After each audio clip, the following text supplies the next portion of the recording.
The morning sun cast long shadows across the rocky terrain of Afghanistan's Helmand province as Lieutenant Sarah Mitchell adjusted her sniper rifle scope for the 100th time that day. She had been positioned on the ridge for 18 hours, watching the valley below where intelligence reports suggested a high-value target was hiding. What she didn't know was that her steady aim and unwavering patience would soon become the difference between life and death for 220 Navy SEALs trapped in the deadliest ambush of the war. Sarah had always been different from other soldiers. Growing up in rural Montana, she learned to shoot before she could properly tie her shoes. Her father, a former Marine, taught her that precision wasn't just about hitting a target. It was about responsibility.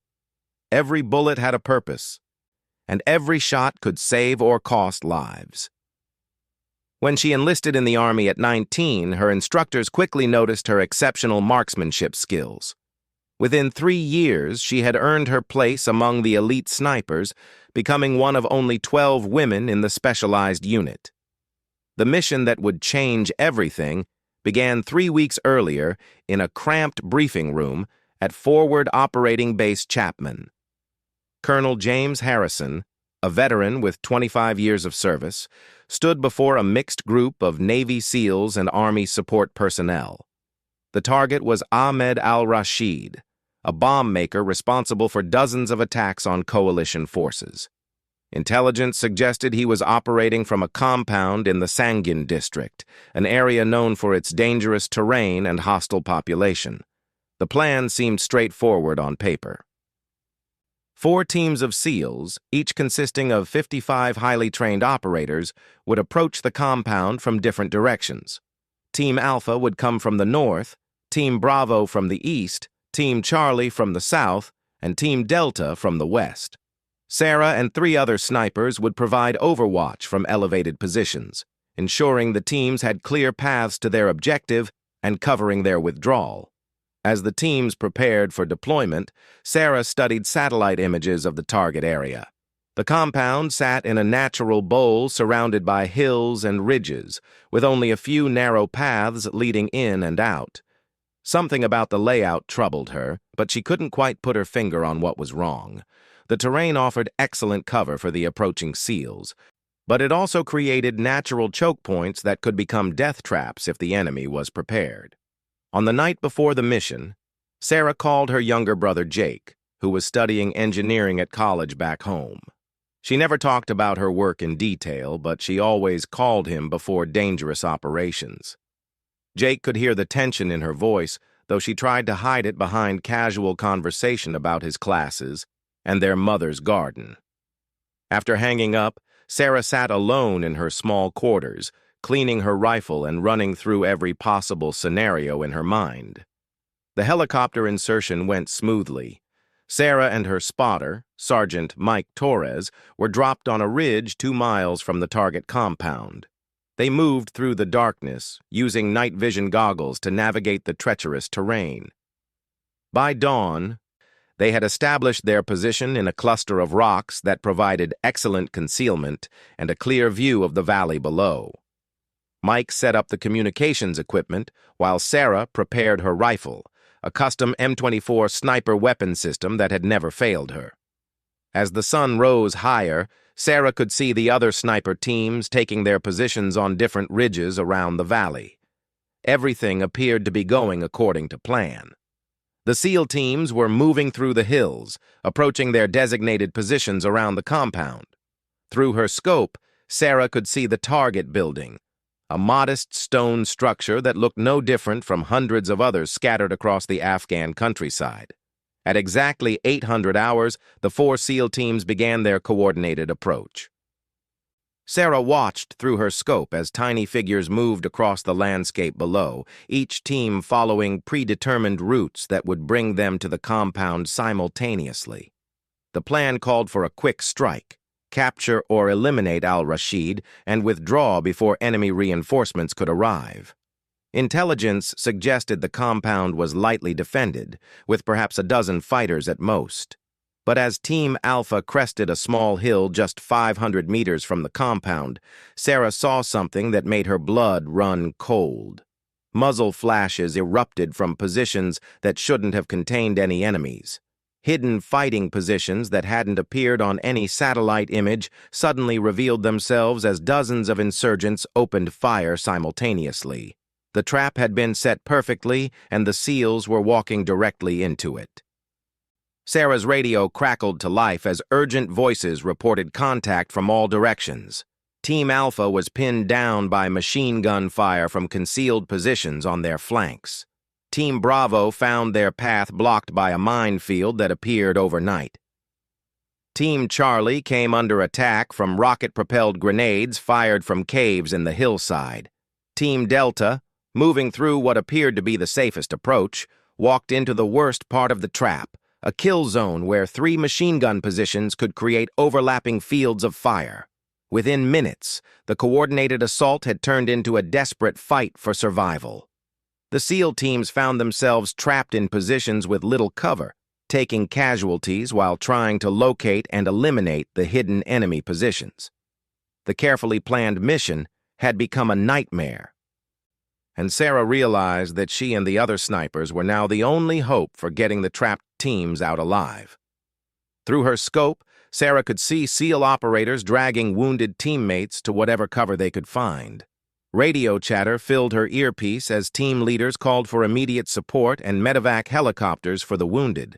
The enemy had planned this ambush perfectly, using the terrain to their advantage and creating a situation where the SEALs' superior training and equipment were neutralized by overwhelming numbers and prepared positions. As bullets whistled overhead and explosions rocked the valley below, Sarah forced herself to remain calm. Her father's voice echoed in her mind. When everything goes to hell, a sniper becomes the eye in the storm.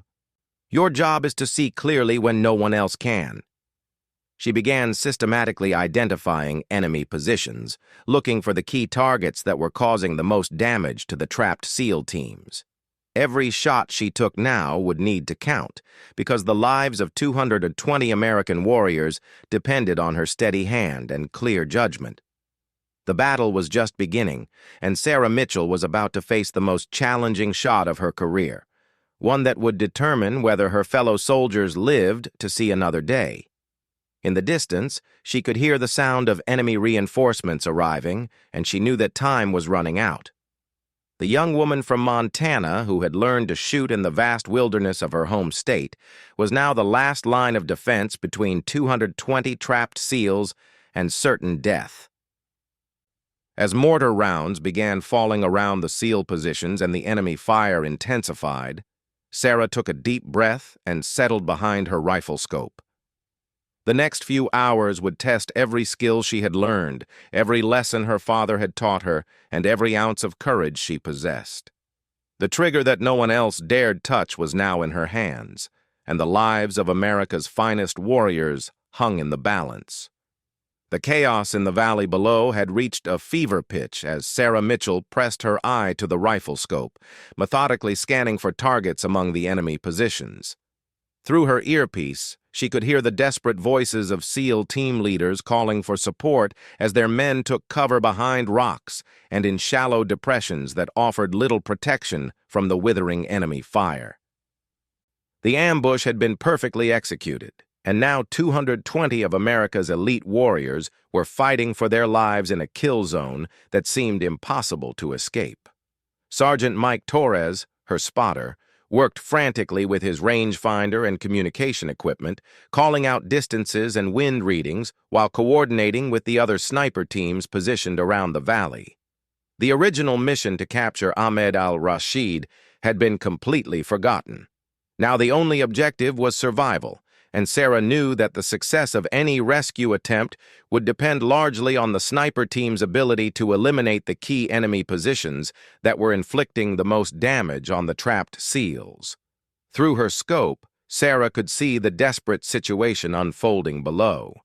Team Alpha had taken shelter behind a low stone wall, but enemy machine gunners positioned in caves above them were dropping mortar rounds with deadly accuracy. Team Bravo was pinned down in an open area with no substantial cover, while Team Charlie was trapped in a narrow ravine where enemy fighters were rolling grenades down from the heights above.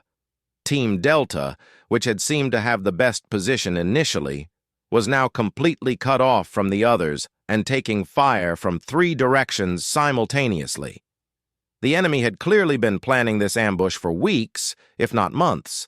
They had constructed hidden fighting positions that were invisible from aerial reconnaissance, stockpiled ammunition and weapons in carefully concealed caches, and positioned their forces to create interlocking fields of fire that turned the entire valley into a death trap. Sarah estimated there were at least 300 enemy fighters involved in the ambush, giving them overwhelming numerical superiority over the trapped SEAL teams.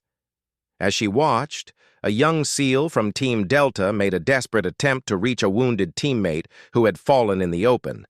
Enemy machine gun fire erupted from multiple positions, and Sarah watched in horror as the young operator was hit and fell beside his comrade. Both men were now lying exposed in the kill zone, and any attempt to rescue them would likely result in more casualties. Unless something changed dramatically, they would bleed to death while their teammates watched helplessly from cover. Sarah made a decision that went against her training and protocol. Instead of waiting for orders from the Tactical Operations Center, she began engaging targets on her own initiative. Her first shot took out an enemy machine gunner who had been pouring devastating fire onto Team Alpha's position. The distance was 847 meters, and the bullet found its mark perfectly, silencing the weapon and giving the SEALs below a moment of respite. Working with mechanical precision, Sarah shifted to her next target, a mortar team that had been dropping rounds dangerously close to Team Bravo's position. The enemy crew was partially concealed behind rocks, but Sarah could see just enough of the gunner to take a shot. At 923 meters, she squeezed the trigger and watched through her scope as the enemy mortar fell silent. Mike called out new target information as he spotted an enemy sniper who had been taking shots at Team Charlie from a concealed position 1,200 meters away. The counter-sniper shot was one of the most difficult Sarah had ever attempted.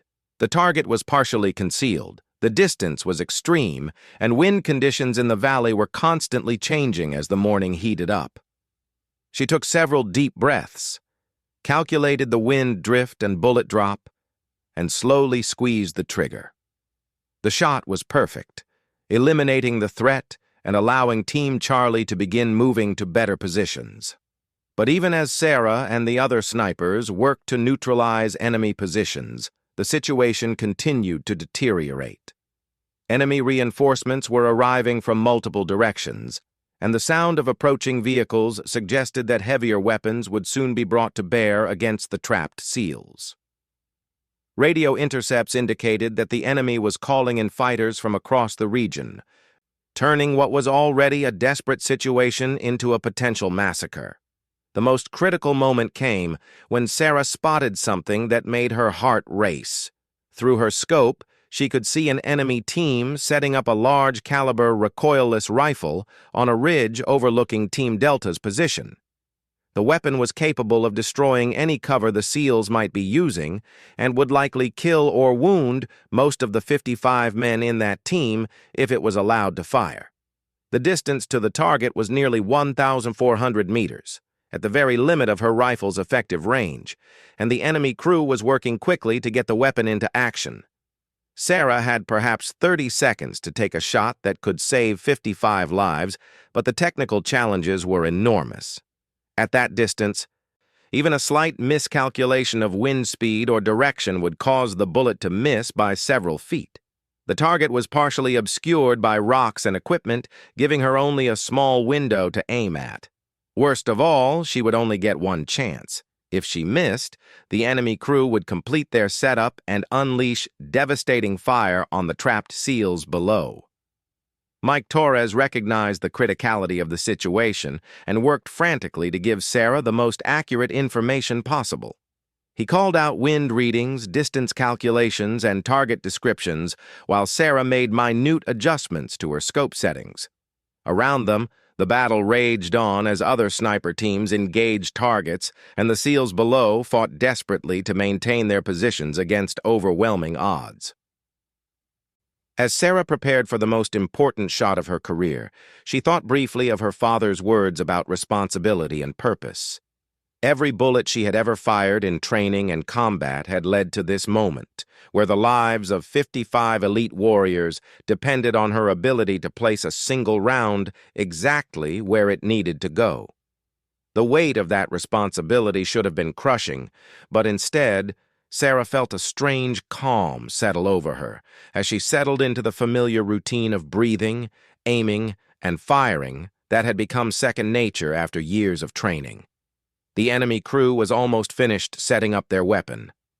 Sarah could see the gunner moving into position behind the recoilless rifle while his assistant loaded the first round. In just a few seconds, they would begin firing on Team Delta, and nothing would be able to stop the slaughter that would follow. Time seemed to slow down as Sarah made her final calculations, adjusted for the crosswind that was swirling through the valley, and placed her crosshairs on the target.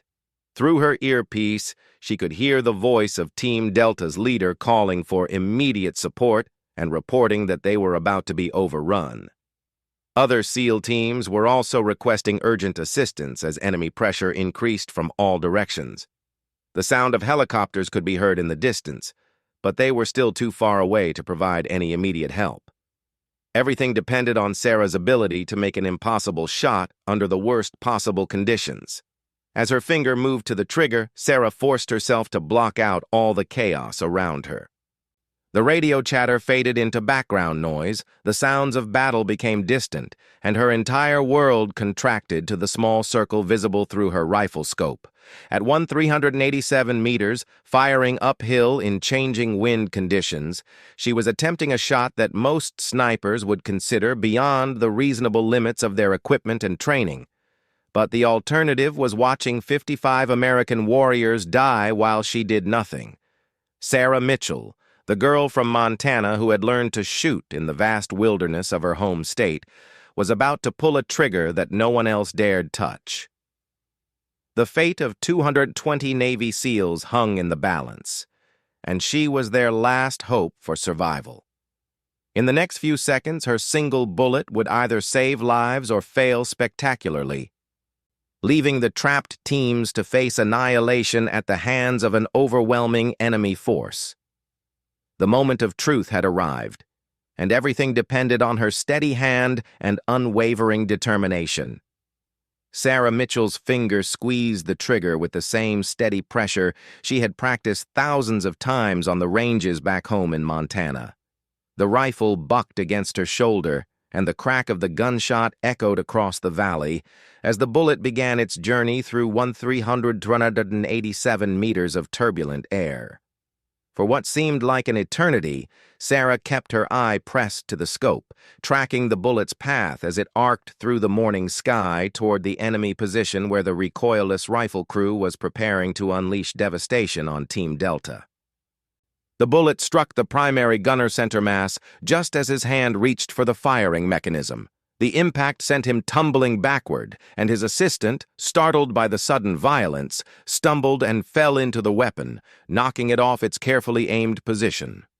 Through her scope, Sarah watched as other members of the enemy crew scattered for cover, abandoning their devastating weapon and giving Team Delta the reprieve they desperately needed. Mike Torres let out a quiet, outstanding shot as he watched the enemy crew abandon their position. But there was no time for celebration. The battle was far from over, and the situation for the trapped SEALs remained critical. Enemy fire continued to pour in from dozens of positions around the valley, and the sound of approaching vehicles indicated that more fighters were still arriving to join the ambush.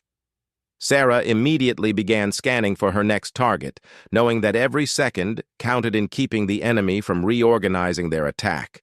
The success of her long-range shot had not gone unnoticed by the other sniper teams positioned around the valley. Inspired by her example, they began taking increasingly aggressive shots at enemy positions that had seemed too well protected or too distant to engage effectively. The psychological impact on the enemy forces was immediate and significant. Fighters who had felt safe in their concealed positions suddenly found themselves under precise, deadly fire from invisible opponents who seemed capable of hitting any target they chose. Through her earpiece, Sarah could hear a change in the radio chatter from the SEAL teams below. Team Delta's leader reported that the immediate threat had been neutralized and his men were beginning to move to more defensible positions. Team Alpha was using the covering fire from the snipers to extract their wounded and consolidate their position behind better cover. Teams Bravo and Charlie were also beginning to gain some breathing room as key enemy positions fell silent under the precise fire from the Overwatch teams. But the enemy was far from defeated. Sarah could see through her scope that they were adapting to the sniper threat, moving between positions more carefully and using smoke grenades to obscure their movements.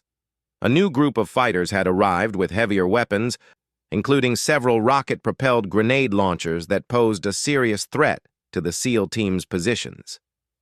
The enemy commander was clearly experienced and disciplined, regrouping his forces and preparing for a renewed assault that could overwhelm the trapped Americans through sheer numbers and firepower. The turning point came when Sarah spotted something that changed the entire dynamic of the battle. Hidden among the rocks on the far side of the valley, she could see the distinctive shape of a command post where enemy leaders were coordinating the attack. Through her scope, she could make out several figures hunched over what appeared to be radio equipment and maps. More importantly, she could see a man in distinctive clothing who appeared to be directing the overall operation, possibly the local commander responsible for orchestrating the ambush. The distance to the command post was even greater than her previous shot, nearly 1,500 meters, and the targets were partially concealed behind natural cover. But Sarah realized that eliminating the enemy leadership could disrupt their coordination and give the SEAL teams the opportunity they needed to fight their way out of the kill zone. She called out what she was seeing to Mike Torres, who immediately began calculating range and wind conditions for what would be an extremely challenging shot. As Sarah prepared for her most difficult engagement yet, the battle below reached a new level of intensity. The enemy forces launched a coordinated assault on all 4 SEAL teams simultaneously, bringing overwhelming firepower to bear and pushing the American warriors to the very limits of their endurance. Ammunition was running low among the SEAL teams, medical supplies were nearly exhausted, and casualties were mounting despite the covering fire from the sniper teams. Team Charlie found itself in the most desperate situation, with enemy fighters advancing to within 50 meters of their position. The team leader made the difficult decision to call for danger-close air support, even though the proximity of enemy forces made such strikes extremely risky for his own men. But before any aircraft could respond, Sarah and the other snipers took it upon themselves to break up the enemy assault, engaging targets at close range to support their embattled comrades below. Working together with deadly precision, the sniper teams began systematically eliminating enemy fighters who were attempting to overrun Team Charlie's position. Sarah's shots were coming at a rapid pace now, each one carefully aimed and executed despite the pressure of the tactical situation. Mike Torres was calling out targets as fast as he could spot them, and Sarah's rifle was becoming hot from the sustained rate of fire. But their efforts, combined with those of the other sniper teams, successfully disrupted the enemy assault and allowed Team Charlie to hold their ground. With the immediate crisis temporarily resolved, Sarah returned her attention to the enemy command post she had spotted earlier. The figures were still visible through her scope, though they had become more cautious about exposing themselves as the effectiveness of the American snipers became apparent. Sarah knew that she might only get one clear shot at the enemy commander, and that the success or failure of that shot could determine the outcome of the entire battle. The technical challenges were enormous. At nearly 1,500 meters, she was pushing her rifle and ammunition to their absolute limits. The morning heat was creating thermal currents that would affect the bullet's trajectory in unpredictable ways. Wind conditions were constantly changing as air moved through the complex terrain of the valley.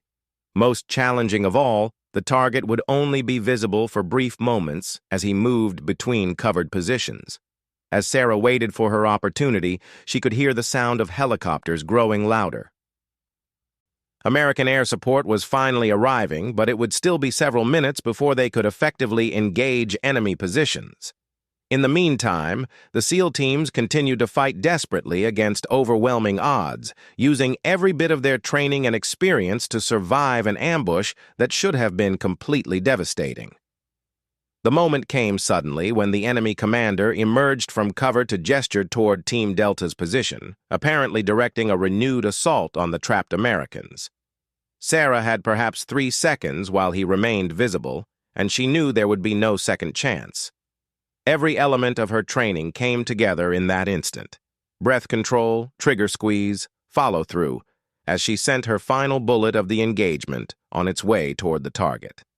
The shot was perfect. The enemy commander fell immediately, and Sarah could see through her scope as confusion spread among the fighters around the command post. Without their leader's coordination, the disciplined enemy assault began to falter as individual units lost communication with their headquarters. The psychological impact was immediate, with many enemy fighters beginning to withdraw from their positions as word of their commander's death spread through their ranks. Within minutes, American helicopter gunships arrived on scene, adding their devastating firepower to the efforts of the sniper teams. The combination of precise sniper fire and overwhelming air support finally broke the back of the enemy ambush, allowing the SEAL teams to begin fighting their way out of the valley. Medical evacuation helicopters followed shortly after, extracting the wounded and providing much-needed supplies to the surviving fighters. As the battle finally came to an end, Sarah Mitchell sat behind her rifle, emotionally and physically exhausted, but profoundly relieved that the 220 Navy SEALs would be going home alive. Her marksmanship had made the difference between survival and catastrophe, proving that sometimes a single person with the courage to act can change the outcome of an impossible situation. The girl from Montana who had learned to shoot in the wilderness had pulled the trigger that no one else dared touch, and her steady aim had saved the lives of America's finest warriors. The successful extraction of all SEAL teams from the valley would go down in military history as one of the most remarkable survival stories of the war. Sarah Mitchell would receive the Silver Star for her actions that day, though she would always say that she was just doing her job. For the 220 SEALs who made it home because of her courage and skill, she would forever be remembered as the sniper who saved their lives when everything seemed lost.